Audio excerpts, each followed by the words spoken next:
শিরোনাম: প্রতিবিম্ব।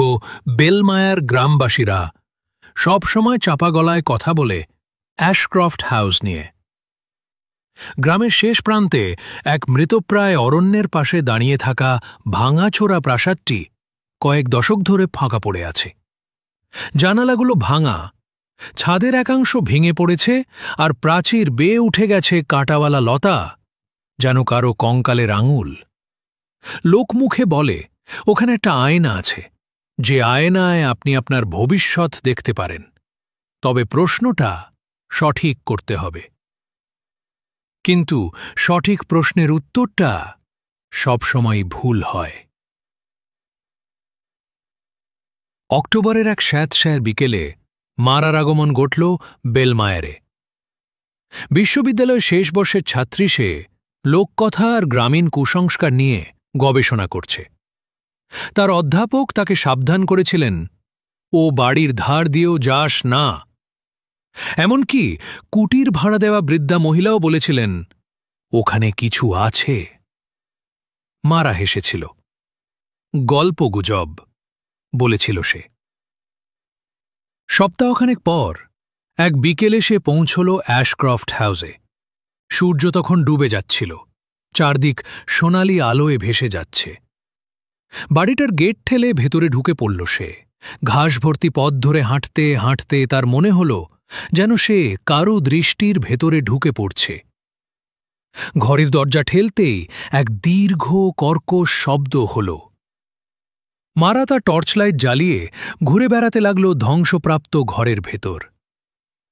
শেষ পর্যন্ত সে পৌঁছাল মাস্টার বেডরুমে। সেখানে ছিল আয়নাটা।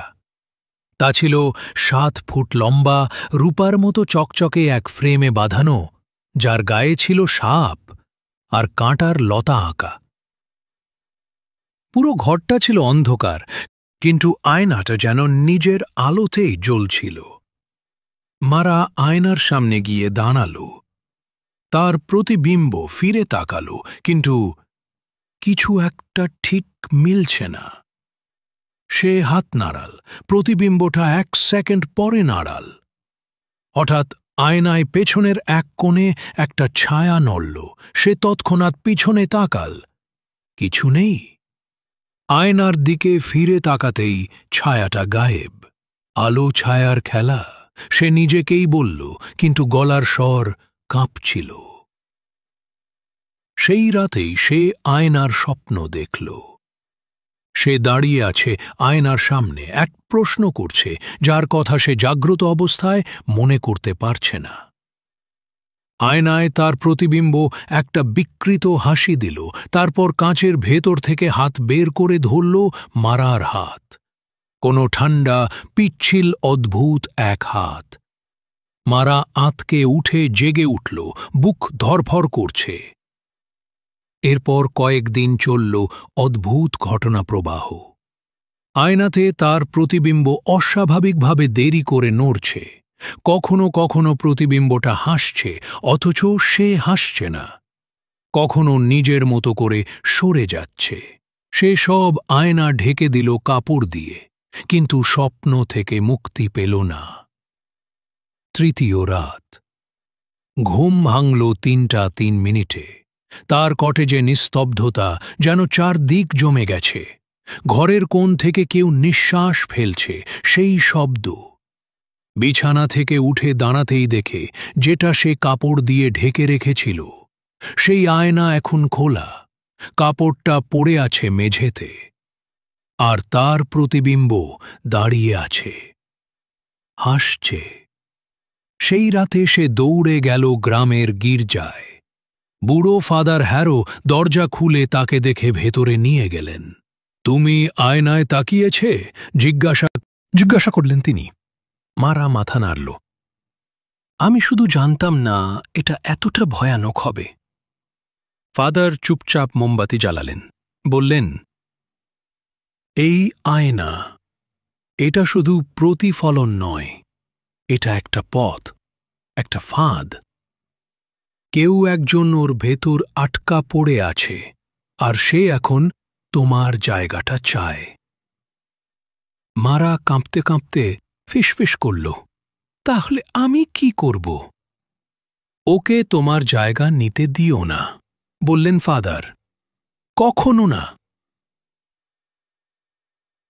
সেই রাতে মোমের আলোয় ঘেরা ঘরে ঘুমালো সে, কিন্তু ভোরের আগে ঘুম ভেঙে গেল। বাইরে কিছু একটা জানালার কাঁচে হাত চাপড়াচ্ছে, আর আয়নার পেছনে একটা ছায়া অপেক্ষা করছে। সে পরদিন ট্রেনে চেপে শহরে পালালো, ভেবেছিল পালাতে পেরেছে। কিন্তু 2 সপ্তাহ পর তার লন্ডনের ফ্ল্যাটে আয়নার সামনে দাঁড়িয়ে দাঁড়িয়ে সে বুঝল সব কিছু আগের মতো নয়।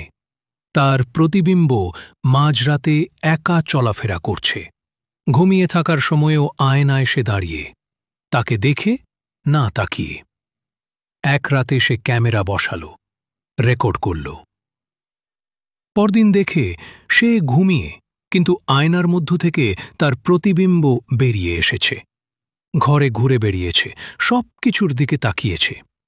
শেষে ক্যামেরার দিকে ঘুরে তাকিয়ে বলেছে, আমি আসল।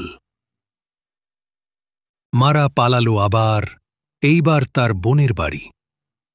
কিন্তু প্রতিবারই ছায়াটা তাকে অনুসরণ করছে, তার কণ্ঠস্বর বদলাচ্ছে। সে নিজেও নিশ্চিত না আসল মারাটাই কি সে, নাকি আয়নার ছায়া ওর মধ্যেই ঢুকে গেছে। মারা আবার ফিরে গেল বেলমায়ারে, সেই অ্যাশক্রফট হাউস। এইবার সঙ্গে এনেছে একটা স্ল্যাজ হ্যামার। প্রতিবিম্ব এবারও ছিল, হাসছে, ডাকে। সে চিৎকার করে বলল, এইবার তোমার শেষ। হাত তুলতেই আয়নার ভেতর থেকে হাত বেরিয়ে এলো, টেনে ধরল তাকে। সে পড়ে গেল আয়নার ভেতর, অন্য এক জগতে। এক আয়না জগৎ।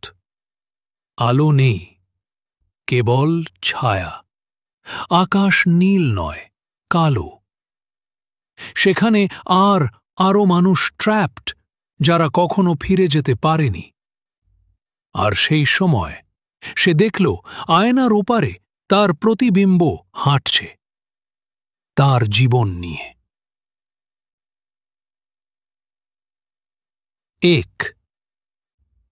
কিন্তু একদিন একটা সুযোগ এলো।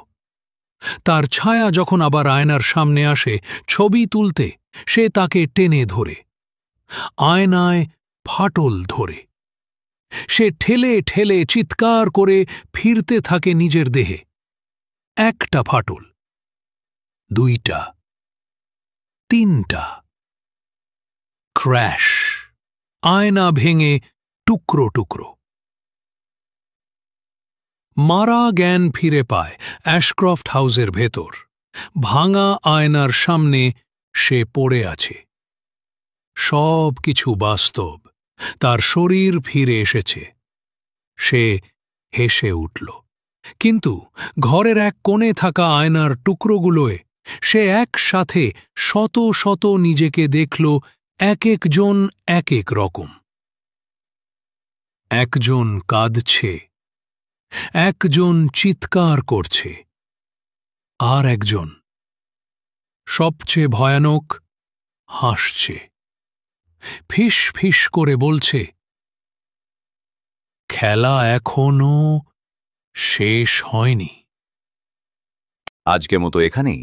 ভিডিওটি ভালো লাগলে অবশ্যই লাইক, কমেন্ট এবং সাবস্ক্রাইব করবেন পরবর্তী আরও রোমাঞ্চকর গল্প সবার আগে পেতে।